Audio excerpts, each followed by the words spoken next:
Friends, today we will start chapter 12, The Quirks of the Quill. Written by Arushi Lakhanpal. She is a writer, poet, translator, and a wanderer. The Quirks of the Quill is an essay on the ludicrous habit of a few writers. Arushi Lakhanpal wrote this essay due to her fascination for the quirky ambition of some amazing authors.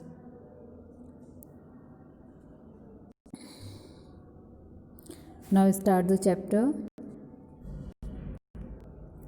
Literature can be very ludicrous at times and so can authors. तो जो हमारा literature है, literature in Hindi साहित्य, वो ludicrous यानी कि laughable, हास्यप्रद हो सकता है times, and so can authors, और उसके जो ऑथर्स होते हैं, राइटर्स होते हैं, वो भी।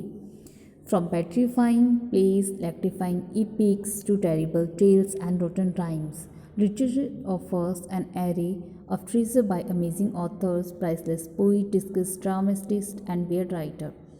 तो जो पोइट है वो बोल रहा है कि जो हमारे पोइट हैं, अच्छे पोइट और ऑथर्स हैं, वेयर्ड राइटर यानी कि जो अजीब तरह के राइटर्स हैं, वो सब मिलकर हमें बहुत सारे पेट्रीफाइड प्ले यानी भयानक प्ले, थ्रिल्ड इपिक्स महाकाव्य, टेरिबल स्टेल भयानक कहानियाँ, इन सभी का एक ट्रेजर, एक खजाना हमें देते हैं। Once often these weird writers create fantastical world within their stories where they live among their chaotic and charming character। और अक्सर जो ये राइटर्स हैं हमारे, वो एक फैंटेस्टिकल वर्ड, अपना एक वर्ड अपनी स्टोरी में क्रिएट करते हैं जहाँ वो अपने अस्त व्यस्त कैरेक्टर्स के साथ रहते हैं। In the journey of creating such fantastical world this weird writer face daily quills and quick. और इस जर्नी में जो ये राइटर्स हैं, इस फैंटेस्टिकल वर्ड को बनाने के लिए उन्हें बहुत सारी प्रॉब्लम्स को फेस करना होता है। As a matter of fact, many of the laudable literacy figures have lots of quick, such as writing during the day और at night, in a car, bathroom or beneath a tree. Not only they fuse about the writing space and time but also about choosing what to write with। तो जो हमारे writers होते हैं उनके साथ और भी बहुत सारी प्रॉब्लम्स होती हैं। उनकी जो क्विक्स होती हैं, क्विक्स एंड जो स्ट्रेंज हैबिट होती हैं, वो बहुत ही अलग होती हैं। क्या हैबिट्स होती हैं कि वो सोचते हैं कि उनको कब लिखना है, उनको टाइम का डिसाइड करना होता है कि डे में लिखना है, नाइट में करना है। उनकी हैबिट हो जाती है कार में लिखना है, बाथरूम में लिखना है, या पेड़ के नीचे। तो सिर्फ वो इन्हीं चीज़ों से परेशान नहीं होते, लेकिन और किस चीज़ से परेशान होते हैं? अपने राइटिंग स्पेस टाइम, राइटिंग का स्पेस क्या है उनका, कौन सी जगह उन्हें लिखना है, कौन से टाइम लिखना है, और choosing what to write with, और किससे उन्हें लिखना है। अ पेंसिल, पेन, क्रेयॉन और simply on a typewriter. Means वो किससे लिखना चाहते हैं, किससे पसंद करते हैं, पेंसिल से, पेन से, क्रेयॉन यानी कलर से, और simply on typewriter. It is now time to enter the old curiosity shop to find out about quirky ambition of some weird writer। तो हम यहाँ some weird writer यानी कुछ अजीब राइटर्स के बारे में जानेंगे, ओल्ड क्यूरियोसिटी, उनकी जो पुरानी हैबिट्स के बारे में। Firstly we will talk about Charles Dicken, the world renowned Victorian writer, जो कि एक फेमस राइटर है, विक्टोरियन राइटर हैं। Could not work without his blue ink, जो कि अपनी ब्लू इंक के बिना वर्क नहीं करते। राइटिंग क्विल, तो ये राइटिंग क्विल यानी कि उनकी जो राइटिंग की कलम है, स्टैच्यूज़ हैं, green vase, a paper knife and a desk calendar place on his writing desk. तो जब वो लिखते हैं तो ये सारी चीज़ें यानी कि उनकी कलम, उनकी blue ink, statue, green vase, paper knife, ये सभी चीज़ें कहाँ होती हैं? उनकी राइटिंग डेस्क पर। It was of utmost important to him to have all these things arrange in the right order before he begin writing. तो अपनी राइटिंग को स्टार्ट करने से पहले वो इन सारी चीज़ों को अरेंज करते हैं, मैनरफुली अरेंज करते हैं अच्छे से। मीन्स सबको अपनी अपनी जगह पे लगाना। Dickens enormous attachment to this object brought him creative comfort. और जो इनका ये हैबिट है इसको अरेंज करने की, थिंग्स को, उससे उनको एक कंफर्ट मिलता है। His habit of keeping things in order went beyond his study room. Whenever he went, Dickens adjusts his surrounding according to his needs। तो जो इनकी ये हैबिट है वो सिर्फ स्टडी रूम तक ही नहीं है, वो जहाँ भी जाते हैं वो अपनी सराउंडिंग को, अपनी चारों तरफ की जो चीज़ें हैं उनको अपने नीड्स के अकॉर्डिंग एडजस्ट कर लेते हैं.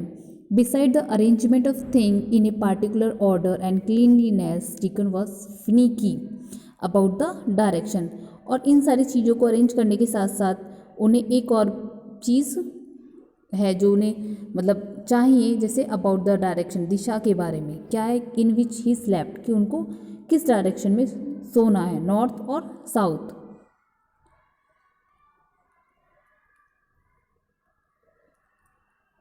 नेक्स्ट राइटर है हमारे Edgar Allan Poe. A poet and a writer mostly wore a black suit and preferred black ink. तो एलन पॉय जो कि एक पोइट और राइटर हैं जो मोस्टली ब्लैक सूट पहनते हैं और ब्लैक इंक को ही प्रीफर करते हैं लिखने के लिए. He was extremely found of cats. और जिन्हें क्या पसंद है? फाउंड ऑफ कैट्स, या उन्हें कैट्स बहुत ज़्यादा पसंद है. अ टेस्ट टर्टोइस सेल कैट, एक चितकबरी बिल्ली कैटरीना, जिसका नाम Katrina, entered his life in 1839, जिसने उनकी लाइफ में एंटर किया, यानी उनकी लाइफ में वो 1839 में आई. Catterina was often found resting on Poe's shoulder. और कैटरीना अक्सर उनके शोल्डर पर रेस्ट करती हुई मिलती. ऑब्जर्विंग हिम, जो और उन्हें ऑब्जर्व करती एज ही राइट, जब वो एज ही रोड, जब वो लिखते थे. She would purr to show her approval to his work. और अपने उनके वर्क के लिए अप्रूवल शो करने के लिए वो पुर का साउंड करती थी. पुर जो कि कैट का साउंड होता है. He lovingly called the cat and they were inseparable companion. और जो राइटर हैं पॉय, वो उसको लविंगली प्यार से कैट बोलते थे और वो उनकी बहुत अच्छी साथी बन गई थी. When Poe would go away, जब वो पॉय कहीं चले जाते थे दूर, Catterina would not eat for days. वो कई दिनों तक कुछ नहीं खाते थे. She even appear in some of Poe story. और वो पॉय की कुछ स्टोरीज़ में भी दिखी है. मीन्स उन जो पॉय हैं उन्होंने अपनी स्टोरीज़ में भी कैटरीना के बारे में लिखा है. For example in the story the black cat, एक स्टोरी जो कि ब्लैक कैट के ऊपर है, उसमें उन्होंने कैटरीना का जिक्र किया है. He says for months I could not read myself of the phantasm of the cat, कि मैं कुछ महीनों तक जो कैट का छायाचित्र है वो मेरे सामने से नहीं गया. James Joyce, the determined writer, had weak eyesight and could barely read and write properly.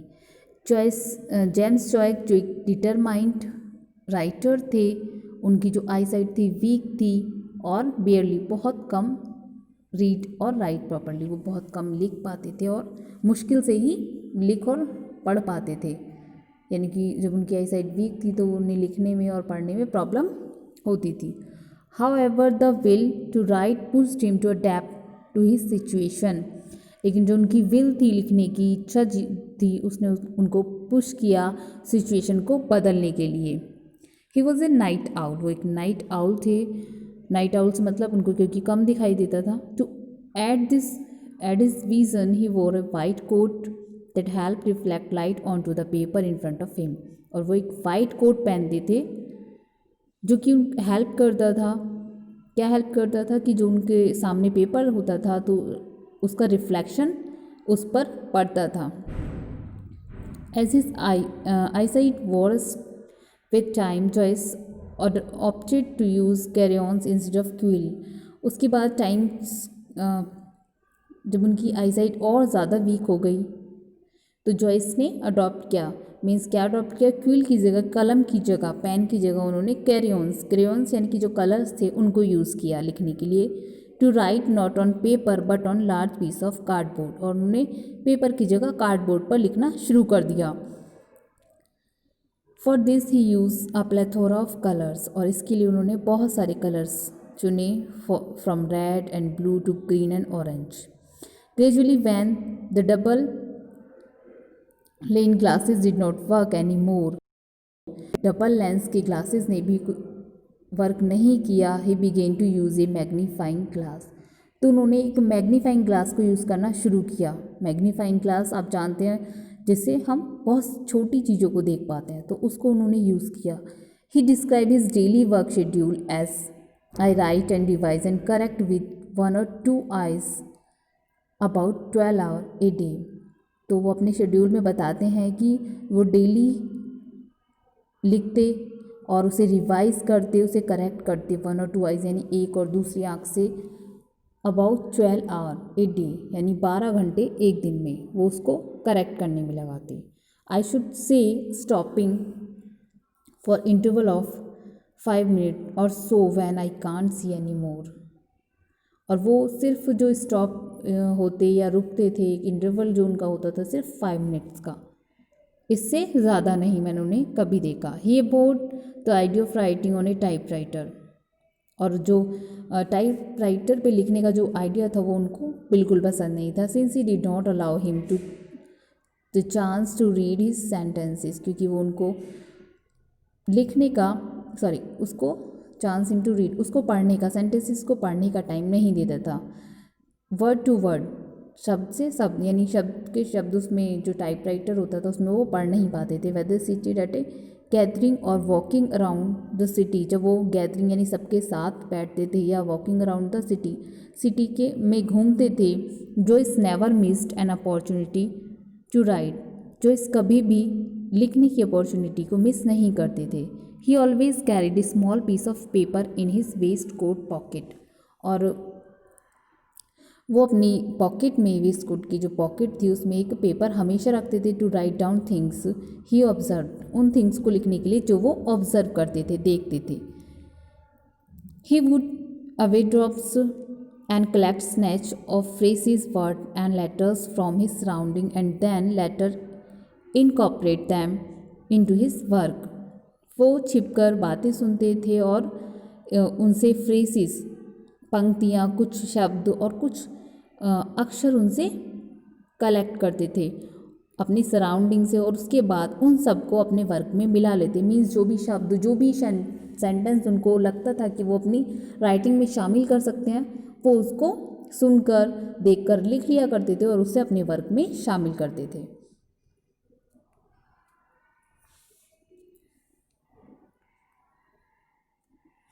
Next, Virginia Woolf. The eccentric modernist preferred a room of her own to write in. Virginia Woolf जो कि एक centric modernist writer थी, room को, जो अपने ही room को prefer करती थी लिखने के लिए। मीन्स वो सिर्फ अपने ही रूम में लिखती थी। She would start her morning with writing, और उनकी जो सुबह होती थी, मीन्स वो उठने के तुरंत बाद ही क्या करती थी, राइटिंग करती थी, लिखना शुरू कर देती थी। She used a 3.5 foot tall table to write on, और वो लिखने के लिए एक 3.5 फुट ऊंची टेबल का यूज़ करती थी। She was very found of writing material, और राइटिंग मटेरियल उन्हें रखना बहुत पसंद था। And her desk was like an artist acyl, और उनकी जो डेस्क थी वो आर्टिस्ट एसल लगती थी। मीन्स जो आर्टिस्ट की टेबल होती है वो ऐसे लगती थी क्योंकि उस पर डिफरेंट चीज़ें होती थी। जस्ट लाइक हर सिस्टर, जैसे कि उनकी sister Vanessa, who was a painter and often designed book cover for Virginia, जो कि एक क्या थी, पेंटर थी, और अक्सर जो वर्जीनिया की बुक थी उनके कवर को डिज़ाइन करती थी। She was fascinated by ink quill, और वो एक इंक क्विल को प्रीफर करती थी जिसमें उनका फेवरेट कलर था purple. In fact Mrs Dalloway for the most part was written in purple ink. उनकी जो बुक है मिस्टर डॉलोवे, उसमें उन्होंने पर्पल इंक का यूज़ किया है लिखने के लिए। The colour was present everywhere in her paper, और उनके पेपर पे सब जगह कलर मिलता है, प्रेजेंट होता है। From letter and diary entries to manuscript and page proofs. तो उनकी जो भी राइटिंग्स हैं, जो भी उन्होंने लिखा है, लेटर राइटिंग, डायरी, उसमें सभी में कलर्स मिल जाते हैं।